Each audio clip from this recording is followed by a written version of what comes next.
friends, my name is Vraj Shah and welcome again to the lecture series. I hope आपको previous lecture अच्छा लगा होगा. ठीक है, पहले लेक्चर में हमने कौन सी चीज़ डिस्कस की थी. पहले लेक्चर के अंदर हमने फिजिकल क्वांटिटीज़ क्या होती है, उसके यूनिट्स क्या होते हैं, उसके डायमेंशनल फॉर्मूलाज क्या होती है, ठीक है, और उनको याद कैसे रखा जा सकता है. तो हमने इन 4-5 चीज़ों के बारे में डिस्कस किया था. तो आज इस वाले लेक्चर में हम क्या डिस्कस करने वाले हैं कि उन डायमेंशनल फॉर्मूलाज की एप्लीकेशंस क्या है. ठीक है, तो उन एप्लीकेशंस को डिस्कस करने के लिए पूरा लेक्चर है. इसके अंदर हम एक एक एग्जांपल्स लेंगे सारी एप्लीकेशंस के, और इसके नेक्स्ट वाले लेक्चर में हम wide range of numericals cover करेंगे बेस्ड फ्रॉम आपकी एनसीईआरटी टेक्स्ट बुक से लेके कितने भी कॉम्पिटिटिव एग्जाम्स में आए हैं इस टॉपिक पे वो क्वेश्चंस हम कवर करेंगे. ठीक है, सबसे पहले किसी भी चीज की एप्लीकेशन जानने से पहले उसके रूल्स पता होने चाहिए. ठीक है, तो सबसे पहले rules of dimensional analysis. Dimensional analysis के रूल्स क्या क्या होते हैं. सबसे पहले डायमेंशनल होमोजेनिटी.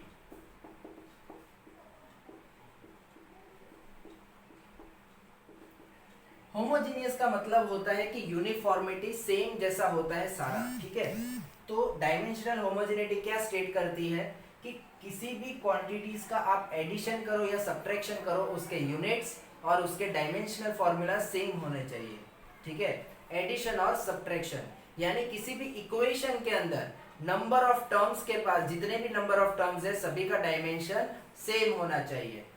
क्या एग्जांपल है, लेट अस से 3xy minus z square is some physical quantity defined in your textbook. ऐसी कोई फिजिकल क्वांटिटी डिफाइंड है जिसको 3xy minus z square से लिखा जाता है.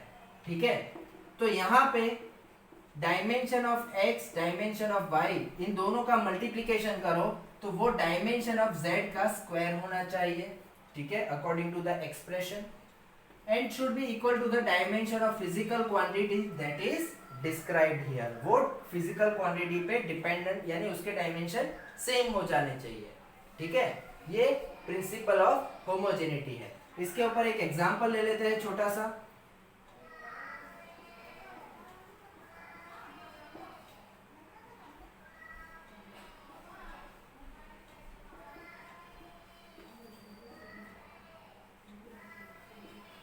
यहां पे P है प्रेशर, V है वॉल्यूम, N है नंबर ऑफ मोल्स, T है टेम्परेचर. ठीक है, और R आपका गैस कांस्टेंट है. Capital R is gas constant.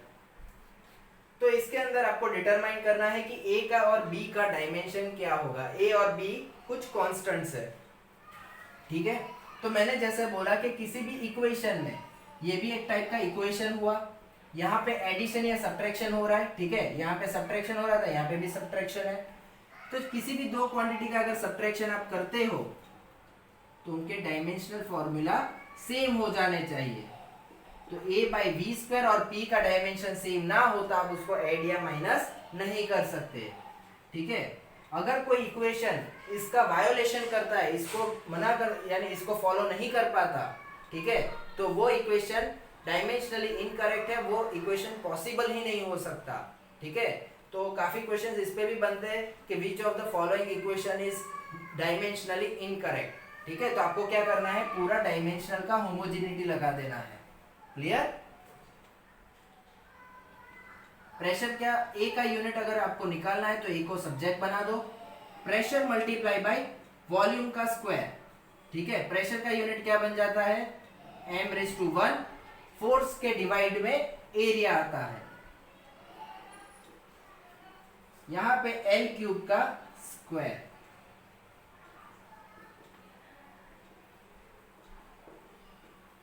I hope आपको इतना आराम से क्लियर हो गया होगा कि ए का डायमेंशनल फॉर्मूला क्या निकल के आ गया. अब सिमिलरली आपका होमवर्क है बी को ढूंढना. ठीक है, बी यहाँ पे नंबर ऑफ मोल्स है तो बी के टर्म्स में भी आपका मोल्स आएगा. ठीक है, तो बी का डायमेंशनल फॉर्मूला और उसके यूनिट आप नीचे कमेंट बॉक्स में डाल देना, तो मुझे इतना पता चल जाएगा कि आपको ये कंसेप्ट क्लियर हो चुका है और आप इस टाइप के कितने भी न्यूमेरिकल्स कर सकते हो। ठीक है,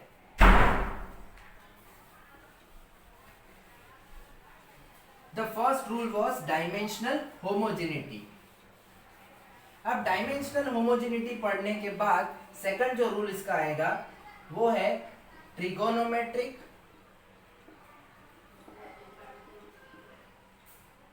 एक्सपोनेंशियल एंड लॉगरिथमिक। ठीक है,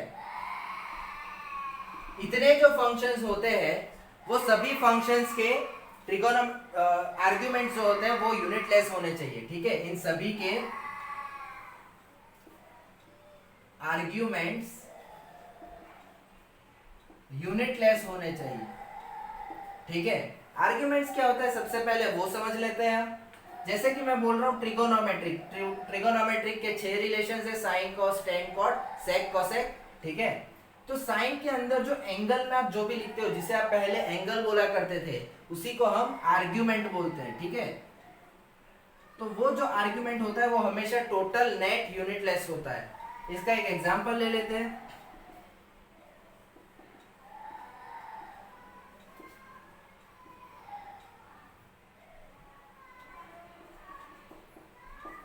आपको अगर ऐसा इक्वेशन दिया है साइन ax प्लस बी, ठीक है, और आपको चेक करना है कि क्या ये इक्वेशन वैलिड है या नहीं है। ठीक है, तो साइन ax प्लस बी अगर बोल दिया है, जहां पे x अगर मीटर में है, ठीक है, आपको a और b डिटरमाइन करने हैं। तो a और b को डिटरमाइन करने के लिए सबसे पहले हमें पता है कि पूरा यूनिटलेस होना चाहिए। डायमेंशनल होमोजेनिटी कहता है कि ये इसका और इसका यूनिट सेम होता है। तो यहां से b अगर यूनिटलेस हो गया तो पहला प्रॉब्लम सॉल्व हो जाएगा। तो b हमारा यूनिटलेस हो गया। इसको आप यूनिटलेस लिख दो या फिर मैं लिख देता हूं सारे के पावर 0, n0 l0 t0। ठीक है, अब मुझे जानना है कि a का यूनिट क्या है।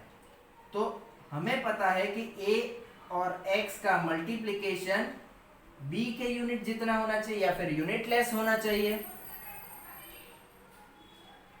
ठीक है, तो यहां से a का यूनिट क्या निकल के आ जाता है, मास इनवर्स L0 T0। सॉरी, मास नहीं है, ये हमने मीटर बोला है, यानी लेंथ का है। ठीक है, x is standing for metre. Clear, इतनी चीज हो गई। एक क्वेश्चन दे देता हूं, होमवर्क में ट्राई कर लेना।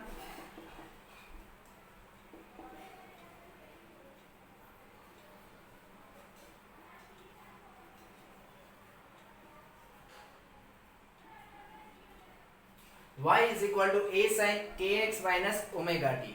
यहां पे y है डिस्प्लेसमेंट। ठीक है, डिस्प्लेसमेंट है y, a है एम्पलीट्यूड। एम्पलीट्यूड मतलब कि मैक्सिमम डिस्प्लेसमेंट। एम्पलीट्यूड क्या होता है, मैक्सिमम डिस्प्लेसमेंट। k का यूनिट आपको फाइंड करना है। x है मेरा डिस्टेंस, ओमेगा है एंगुलर फ्रीक्वेंसी, t है मेरा टाइम। आपको सबसे पहले ये आंसर करना है कि क्या ये डायमेंशनली करेक्ट है, और दूसरा आंसर करना है कि k का डायमेंशनल फॉर्मूला क्या होगा। ठीक है, तो इतनी चीज आप सॉल्व कर लेना। आपको 2 रूल्स समझ में आ गए होंगे। अब आगे बढ़ते हैं हम एप्लीकेशन पे। ये 2 रूल्स आपको तब लगाने हैं जब आपको पूछा जाए कि क्या ये डायमेंशनली करेक्ट है, या फिर किसी भी एक्सप्रेशन के अंदर किसी अननोन को ढूंढना है, तब जाके आपको ये 2 रूल्स को फॉलो करना है। नेक्स्ट सेशन पे इस पे काफी सारे न्यूमेरिकल्स देखेंगे, आपका कंसेप्ट क्लियर हो जाएगा।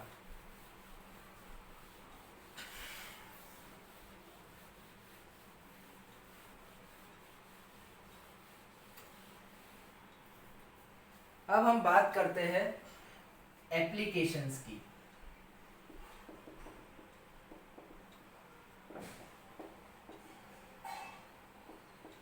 Applications of dimensional analysis. ठीक है, डायमेंशनल फॉर्मूला के एनालिसिस का एप्लीकेशन क्या है या फिर यूजेस क्या है। सबसे पहला, to determine dimensional formula for any given expression. कोई भी एक्सप्रेशन आपको गिवन होगा, ठीक है, उस एक्सप्रेशन के लिए आपको डायमेंशनल फॉर्मूला निकालनी होती है। ठीक है, तो हम क्वेश्चन यहां से कर सकते हैं, that is 1/4 pi E square divided by R. इसका डायमेंशनल फॉर्मूला आपको ढूंढना है। ठीक है, तो इसका डायमेंशनल फॉर्मूला आप कैसे ढूंढ सकते हो? दो तरीके हैं, दोनों तरीके देख लेते हैं। एक तो इंडिविजुअली इसका डायमेंशनल देखो, यहाँ पे ई है चार्ज ऑफ इलेक्ट्रॉन, ये है डिस्टेंस बिटवीन दोस चार्जेस। पहला फॉर्मूला हमें ये बताता है कि डायरेक्ट ई की वैल्यू रख दो,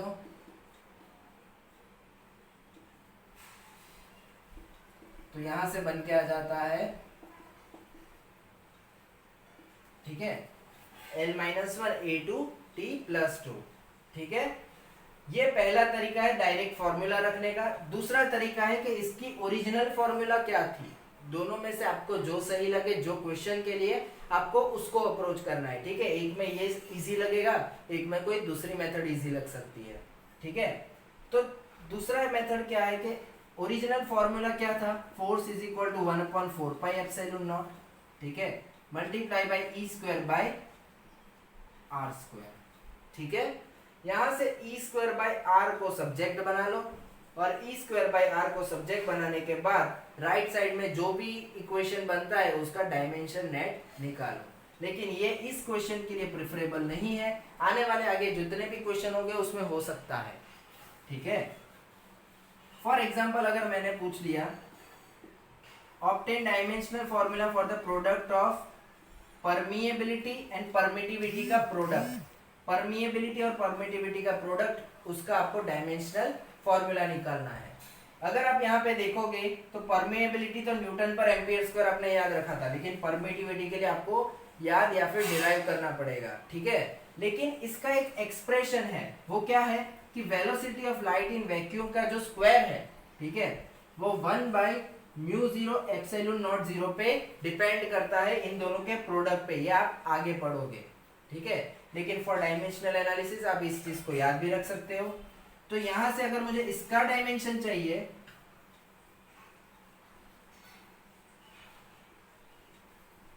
तो ये 1/c² के बराबर हो जाएगा। c क्या होता है, L1T1, L1T-1, उसको न्यूमरेटर में ले जाओ, L-1T+1 का स्क्वायर। ठीक है, तो आप इस आसानी से ऑब्टेन कर सकते हो। सिमिलर एक क्वेश्चन है, आप इसका होमवर्क खुद कर लेना। 1/2ε0E², इसका आपको डायमेंशनल फॉर्मूला निकालना है। यहाँ पे ε0 परमिटिविटी है और E आपका इलेक्ट्रिक फील्ड है।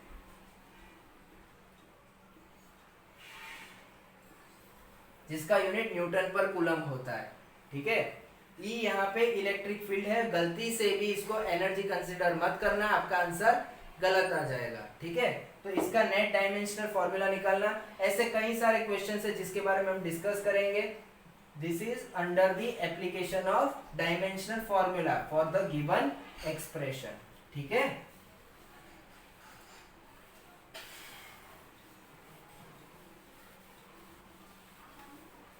सेकंड एप्लीकेशन की बात करते हैं। सेकंड एप्लीकेशन है टू डिटरमाइन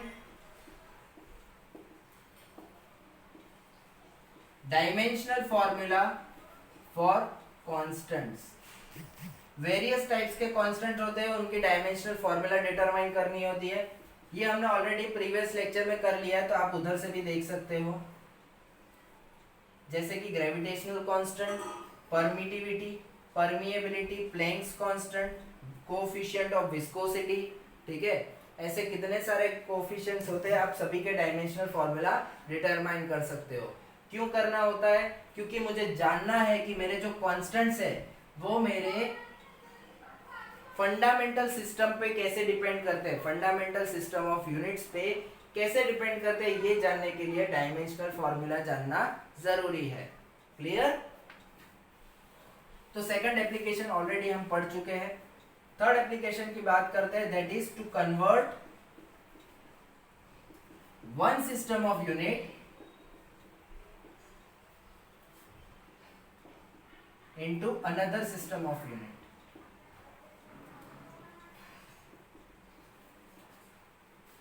क्या मतलब होता है? जैसे कि मैंने आपको पहले ही बताया था कि एसआई सिस्टम होता है, सीजीएस सिस्टम होता है, एमकेएस सिस्टम होता है, एफपीएस सिस्टम होता है, वैसे ही कोई और अपनी अलग सिस्टम भी बना सकता है। ठीक है, तो ये सारी सिस्टम्स का अंदर अंदर कन्वर्जन अगर सीखना है तो उसके लिए हमें पता होना चाहिए कि इसको कन्वर्ट कैसे किया जाता है। ठीक है, एग्जाम्पल से समझेंगे।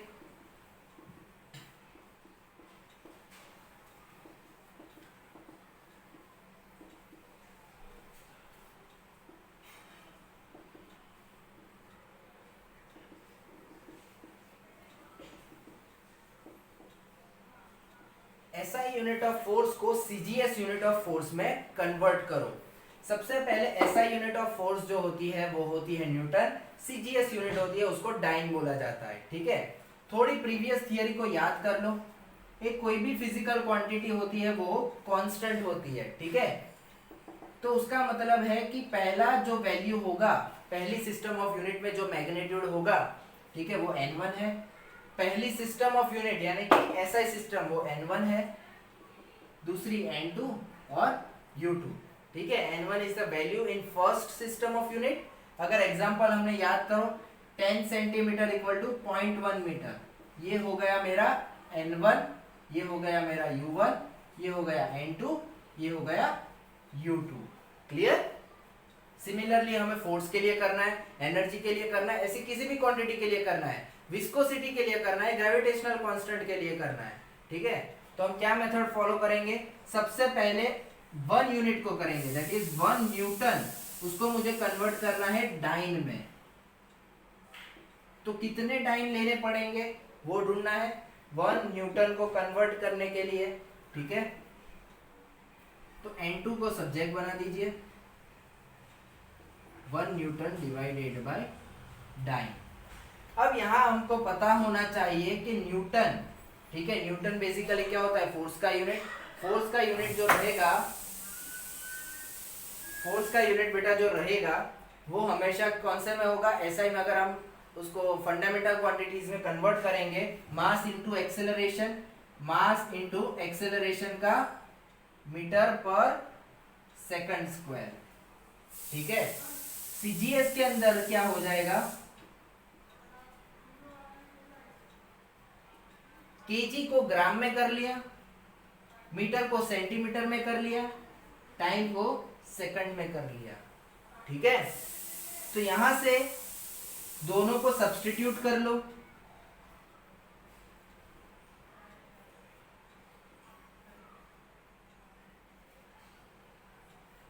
सेकंड स्क्वायर कट गया। ठीक है, अब इधर आप केजी को ग्राम में कर लो, ग्राम को केजी में कर लो, दोनों में से एक ही यूनिट में करना है तो दोनों कट हो जाएंगे। ठीक है, 1 केजी कितना होता है? 1000 ग्राम होता है। 1 मीटर होता है बेटा 100 सेंटीमीटर। ठीक है, तो यहां से बन के आ गया वैल्यू 10⁵। ये किसकी वैल्यू आई है? n2 की वैल्यू आई है। ठीक है, तो मतलब इसका एक्सप्रेशन क्या हो जाएगा कि 1 newton is equal to 10⁵ dyne. Clear? Similarly अगर क्वेश्चन में पूछा होता सीजीएस से एसआई में कन्वर्ट करो तो क्या कर देते आप? 1 डाइन इज इक्वल टू, इसको डिनोमिनेटर में जाने दो, यहाँ पे 1 बच जाएगा। 1 डाइन इज इक्वल टू 10 यानी 1/10⁵ इज इक्वल टू 10⁻⁵ न्यूटन। ठीक है, तो आप इसको पूरे को ऐसे समझ सकते हो। क्लियर? और जो बात हमें यहाँ पे जानने को मिली है कि किसी एक ही सिस्टम ऑफ यूनिट में रखोगे तभी ये कैंसिल होगा। क्लियर? आई थिंक आपको ये क्लियर हो चुका होगा। अब जरूरी नहीं है कि एसआई और सीजीएस ही हो। ठीक है, एसआई एफपीएस भी हो सकता है। मैं आपको नहीं बताऊंगा कि 1 foot is equal to 30.28 centimetre होता है, 1 pound is equal to 0.416 KG होता है, 1 सेकंड होता है। ठीक है, आपको ये खुद ढूंढना है और फोर्स के लिए एसआई से सीजीएस में कन्वर्ट करना है और एनर्जी के लिए सीजीएस से एसआई में कन्वर्ट करना है। 2 क्वेश्चंस करके कमेंट बॉक्स में आंसर कर देना। अगर आप इतना कर पा रहे हो मतलब कि आपका कंसेप्ट क्लियर हो चुका है। ठीक है, क्वेश्चन लिख देता हूं।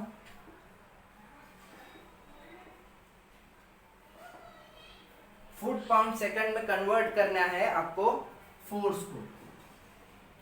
ठीक है,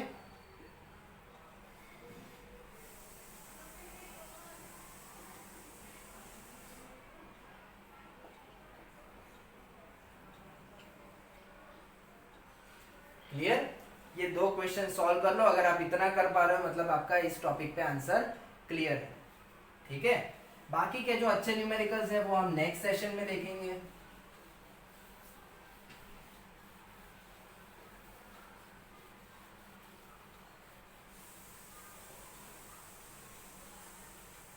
अब उसकी last application and the fourth application that is to convert from one system of unit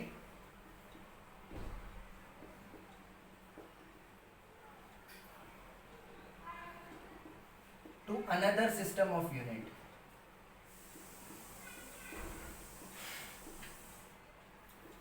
एक सिस्टम ऑफ यूनिट से, सॉरी ये तो हो गया, to express any physical quantity in terms of other physical quantities।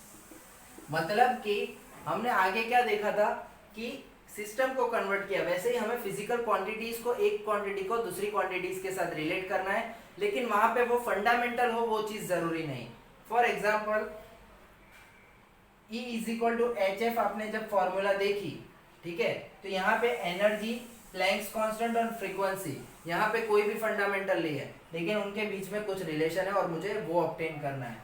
Force is equal to 6 pi eta R V, यहाँ पे ईटा R we, इसमें सिर्फ आर फंडामेंटल है, बाकी सारे नॉन फंडामेंटल फॉर्मूलाज है, ठीक है? तो मुझे इन रिलेशंस को ऑब्टेन करना है, ठीक है? तो इन रिलेशंस को कैसे ऑब्टेन किया जाए ये इंपॉर्टेंट है, ठीक है? और ये मोस्ट इंपॉर्टेंट एप्लीकेशन है। इसी पे से सारे मुश्किल क्वेश्चंस बनते हैं इस पर्टिकुलर टॉपिक में से, जो अब आसान लगने लगेंगे, ठीक है? एक एग्जांपल से इसकी शुरुआत करते हैं, ठीक है?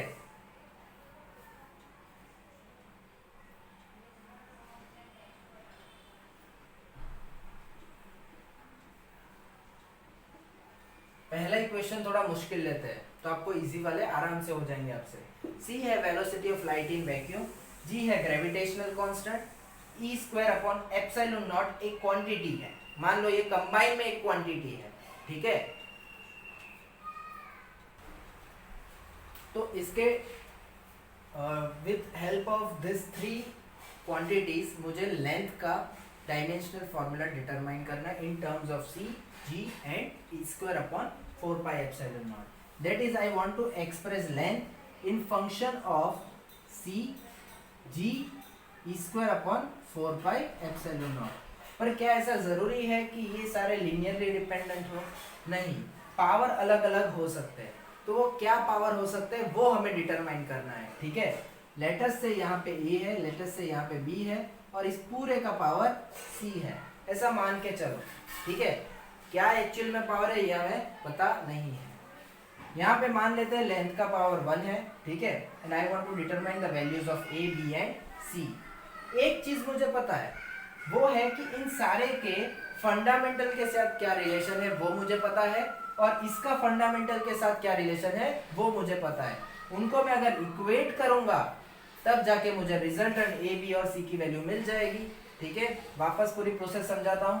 लेफ्ट साइड जो क्वांटिटी है जिसको मुझे डिस्क्राइब करना है, राइट साइड जो क्वांटिटी है जिसके टर्म्स में मुझे डिस्क्राइब करना है, उन दोनों को फंडामेंटल में कन्वर्ट कर लो, ठीक है? यहाँ पे जो पावर्स होंगे वो आप आराम से इससे, इससे और इससे डिटरमाइन कर सकते हो।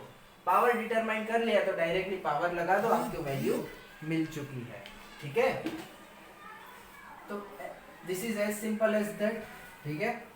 तो यहाँ पे सी, जी और E square upon 4 pi epsilon nought की फंडामेंटल फॉर्मूलाज क्या हो जाएगी?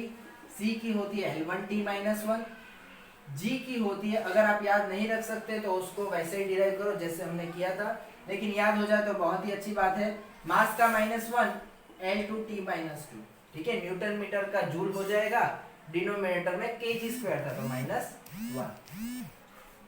ई square upon 4 pi epsilon nought, अब ये बहुत लंबा सा लग सकता है, जैसे मैंने आगे वाले न्यूमेरिकल में बताया था A1 T1, अब एप्सिलॉन नॉट की रखोगे आप वैल्यू तो आपको दिक्कत आ सकती है। तो क्या करना है, इसको ऐसे देखो कि ये हो गया फोर्स मल्टीप्लाई बाय डिस्टेंस का स्क्वायर, क्योंकि ओरिजिनल फोर्स की फॉर्मूला क्या थी, Q square divide by 4πε0 R square.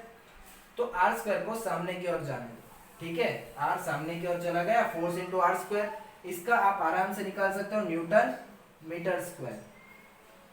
m1l3t -2 will be the net dimensional formula for this particular expression, ठीक है। यहां से ये 3 को ब्रैकेट में रख दो, इसको यूटिलाइज करना है यहाँ पे। अब अगर आप जैसे ही डायमेंशनल लगाते हो, ठीक है, तो यहां से प्रोपोर्शनल हट के इक्वल टू बन जाता है।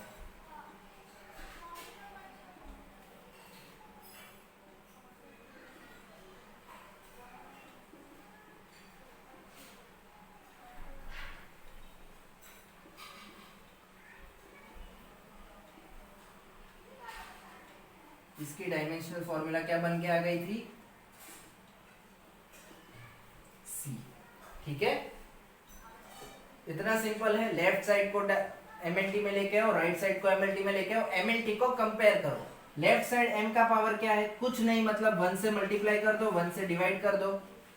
1 क्या होता है, किसी के भी सर पे आप 0 लगा सकते हो। मेरे सर पे भी अगर 0 लगाओगे तो 1 हो जाएगा, आपके सर पे भी 0 लगाया तो 1 हो जाएगा, ठीक है। फिर इधर राइट साइड में टाइम भी है, तो टाइम के लिए वापस 1 से मल्टीप्लाई करो, 1 से डिवाइड करो, 1 को हटा दो, ठीक है। डिनोमिनेटर का मल्टीप्लिकेशन से कुछ फर्क नहीं पड़ता, t का 0 हो गया। Clear, anything rest to 0 is 1 again. यहां से हमें क्या निकल के मिल रहा है, सारे m को एक साथ ले लो। यहां पे जितने m's दिख रहे हैं, फॉर एग्जाम्पल मुझे दिख रहा है m⁻1 into b, m⁻b, m⁻1 into c multiply by m⁻1 into plus c. Clear, multiply by length को ले लो, सारे लेंथ को, l⁻a multiply by l⁻2b multiply by l⁻3c।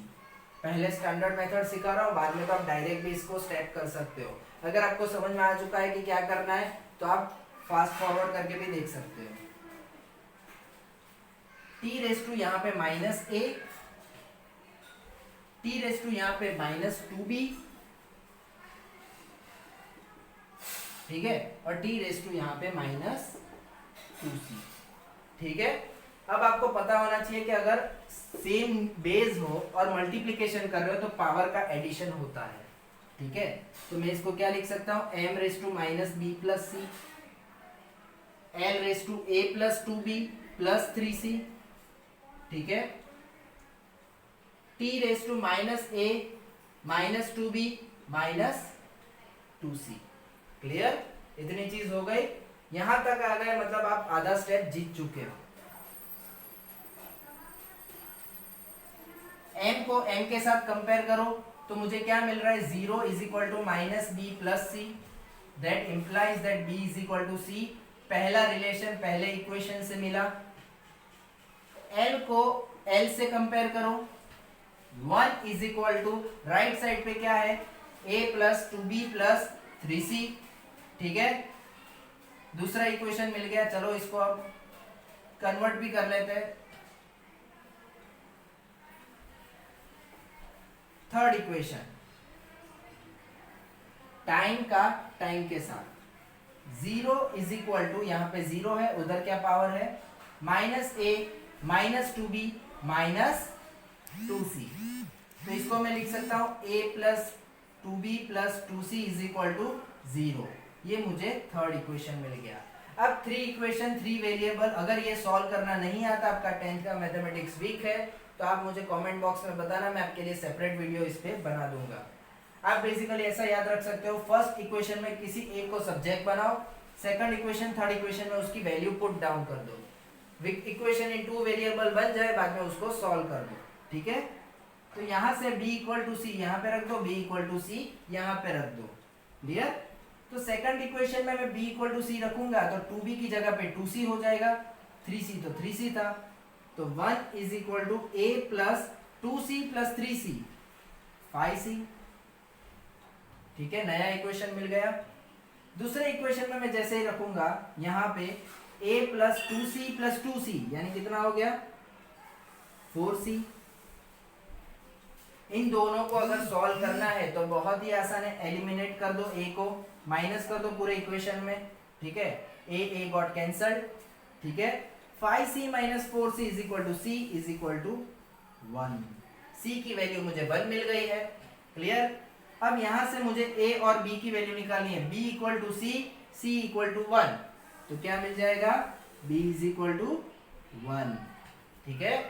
इसी चीज को अगर कोई भी एक इक्वेशन में आप रखोगे, जैसे कि c इक्वल टू 1 रख दिया तो a की वैल्यू मिल जाएगी आराम से, ठीक है। जैसे कि मेरे पास था a plus 4c is equal to 0, a is equal to minus 4c, ठीक है। तो क्या निकल के आ रहा है, a का डायमेंशन जो होगा, a का जो वैल्यू होगा वो होगा -4, क्लियर हो गया। c1 b1 और a -4। तो यहां से अगर आपको एक्सप्रेशन लिखना हो, ये पूरा न्यूमेरिकल इतना बड़ा हो गया, हमने सॉल्व कर लिया, बेसिक बहुत स्टेप है जो मैंने बीच में रखे हैं, ये सारे आपको ओरल कैलकुलेट करने हैं। तो यहां से मैं क्या लिख सकता हूं कि length can be expressed as, ठीक है, c के पावर में a था, a की वैल्यू आई -4, ठीक है। g के पावर में b था, b की value I +1 g, clear. e² upon 4 pi epsilon not के पावर में c था, जिसकी वैल्यू आई 1,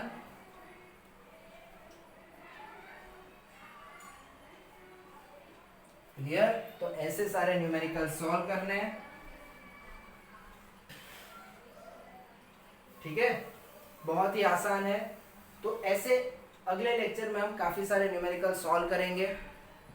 अगर आपको ये वीडियो अच्छा लगा हो तो लाइक कर देना, सब्सक्राइब कर देना, ठीक है। और वीडियो के एंड में मैं नीचे डिस्क्रिप्शन के अंदर इस चैप्टर की भी नोट्स रख दूंगा और इसके साथ ही एक्स्ट्रा एक्सरसाइज न्यूमेरिकल्स रखूंगा। पहले आप वो ट्राई करना और नेक्स्ट वीडियो में मैं वही न्यूमेरिकल्स को सॉल्व करवाऊंगा, ठीक है। तो thank you for viewing this lecture.